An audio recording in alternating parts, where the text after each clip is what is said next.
नमस्कार दोस्तों, आज आपके सामने आईआईटी की प्रवेश परीक्षा में जो बड़े पैमाने पर धांधली हुई है उसके बाबत बातचीत करने के लिए आपके सामने आया हूं। 1 सितंबर को सीबीआई ने इंदौर, फरीदाबाद, नोएडा, सोनीपत तकरीबन 16 जगहों पर जब छापेमारी की तब पता चला कि आईआईटी की जो मुख्य परीक्षा है उसमें बड़े पैमाने पर धांधली हुई है। अब तक सीबीआई ने 7 लोगों की गिरफ्तारी की है। इसमें एक कोचिंग इंस्टीट्यूट के संचालक हैं, असिस्टेंट प्रोफेसर हैं और कई सारे जो टेक्नीशियन हैं वो इसमें शामिल हैं। आईआईटी के मुख्य परीक्षा में कैसे धांधली हुई है और कितने दिनों से ये सारा कुछ चलता आ रहा था, इसके बारे में मैं आपसे बातचीत करूंगा और साथ में देश की सबसे प्रतिष्ठित परीक्षा में बैठने वाले छात्रों का इस धांधली के बारे में क्या सोच है वो भी मैं आपको बताऊंगा, क्योंकि आज तमाम सारे छात्रों के साथ में हमने बातचीत की है और 1-2 सीबीआई के अधिकारियों से हमने बात करने की कोशिश की और उनसे जो जानकारी हमें पता लगी है उसके बाबत मैं आपको बताऊंगा। तो सबसे पहले बात करते हैं कि आखिर जो आईआईटी की प्रवेश परीक्षा है वो है क्या और इसके मायने क्या हैं। दरअसल जो आईआईटी की प्रवेश परीक्षा है ये बहुत ही प्रतिष्ठित एक प्रवेश परीक्षा मानी जाती है और एनटीए इस प्रवेश परीक्षा को संचालित करने वाली संस्था है। ये जो प्रवेश परीक्षा है इसमें तकरीबन 15 लाख, देश भर के जो 15 लाख स्टूडेंट्स हैं वो इस प्रवेश परीक्षा में बैठते हैं। 2 चरणों में आईआईटी की प्रवेश परीक्षा होती है।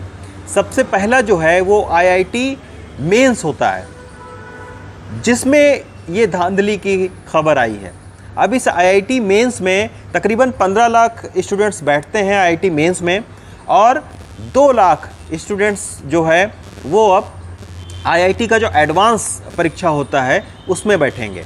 तो जब आईआईटी मेंस परीक्षा का रिजल्ट आ जाएगा तो उसमें 2 लाख बच्चे चुने जाएंगे और वो आईआईटी के एडवांस परीक्षा को वो देंगे और उस आईआईटी के एडवांस परीक्षा को देने के बाद में तकरीबन 15,000 स्टूडेंट्स का जो सिलेक्शन है वो आईआईटीज़ में होगा जो देश के अलग अलग जगहों पर है।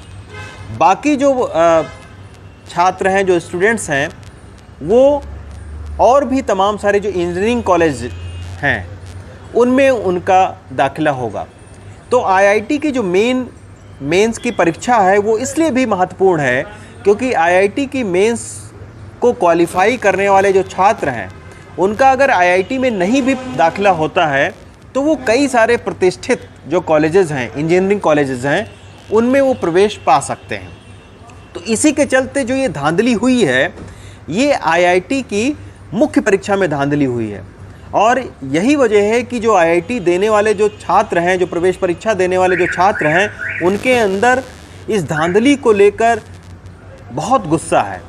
उनके जो परिजन हैं वो अब इस पूरी प्रक्रिया को संदेह के दायरे से देख रहे हैं, क्योंकि पिछले 5 साल से लगातार एनटीए ऑनलाइन आईआईटी की मुख्य परीक्षा करवा रही है। तो आईआईटी की जब ऑनलाइन मुख्य परीक्षा हो रही है तो आखिर ये धांधली कैसे हो रही है। जब 1 सितंबर को सीबीआई ने छापेमारी की, सीबीआई को एक शिकायत मिली, एक टिप मिली कि आईआईटी के मुख्य परीक्षा में धांधली हो रही है, तो जब सीबीआई ने अपनी जांच को आगे बढ़ाया तब पता चला कि सबसे पहले तमाम सारे जो छात्र हैं उनसे तकरीबन आईआईटी की मुख्य परीक्षा में पास होने के लिए 10 से 15 लाख रुपए के बीच में लिए जा रहे थे। और ये होती कैसे थी? ये थी कि सेंटर को पहले डिसाइड करवाया जाता था कि आप कौन सा सेंटर चुनें और किस सेंटर में आप जाएंगे, तो उस सेंटर में परीक्षार्थी बैठता था। उसके बाद में उस सेंटर और उस परीक्षार्थी का जो ऑनलाइन पासवर्ड होता था और इसके साथ में जो सारे डॉक्यूमेंट्स होते थे वो ये लोग जो है, जो धांधली करवाने वाले लोग हैं वो ले लेते थे और फिर ऑनलाइन पासवर्ड के ज़रिए वो उस ऑनलाइन परीक्षा को रिमोट से कंट्रोल करते थे और पूरा जो प्रश्न पत्र है वो उस स्टूडेंट्स का दूसरे लोग सॉल्व कर देते थे। तो इस तरीके से ये पूरी जो धांधली है वो ऑनलाइन रिमोट के ज़रिए हो रही थी और उस कंप्यूटर को पूरी तरीके से वो उसका जो कमांड है वो अपने हाथों में लेकर और उसके बाद में वो सारा प्रश्न पत्र सॉल्व करते थे। तो ऐसे ये पूरी धांधली हो रही थी। हालांकि अभी तक इस धांधली के बारे में एनटीए ने कोई भी स्पष्टीकरण नहीं दिया है कि इसको वो निरस्त करेगी परीक्षा या इसको कंटिन्यू रखेंगे, या जिन जिन परीक्षा केंद्रों के नाम आए हैं उनके जो स्टूडेंट्स हैं उनमें जो बैठने परीक्षा देने वाले लोग हैं उनको कैसे जो है जांच होगी उनकी। अभी तमाम सारे जो सोशल मीडिया साइट पर हैं उसमें तमाम सारे लोग जो है उन्होंने कई सारे छात्रों के जो अंकपत्र हैं उसको निकाले हुए हैं और उनका ये दावा है कि औसत जो छात्र हैं वो आखिर कैसे 99% जो नंबर हैं वो प्रवेश परीक्षाओं में पा रहे हैं।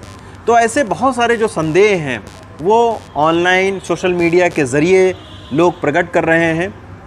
एनटीए और भारत सरकार की ये जिम्मेदारी है कि इस प्रतिष्ठित परीक्षा की जो साख है उसको बचाए रखना उनकी प्राथमिक जिम्मेदारी है और इस साख को बचाए रखने के लिए जो कुछ भी हो सके वो भारत सरकार को करना चाहिए, वरना उन निम्न मध्यम वर्ग के परिवार, गरीब परिवारों के जो बच्चे हैं जिनके पास पैसे नहीं हैं और जो अपनी पढ़ाई और प्रतिभा मेहनत के दम पर आईआईटी को क्रैक करना चाहते हैं, उनके लिए ये बहुत ही एक धक्का पहुंचाने वाली बात है कि इस तरीके से पैसा देकर लोग जो है वो इतनी प्रतिष्ठित परीक्षा को पास कर रहे हैं।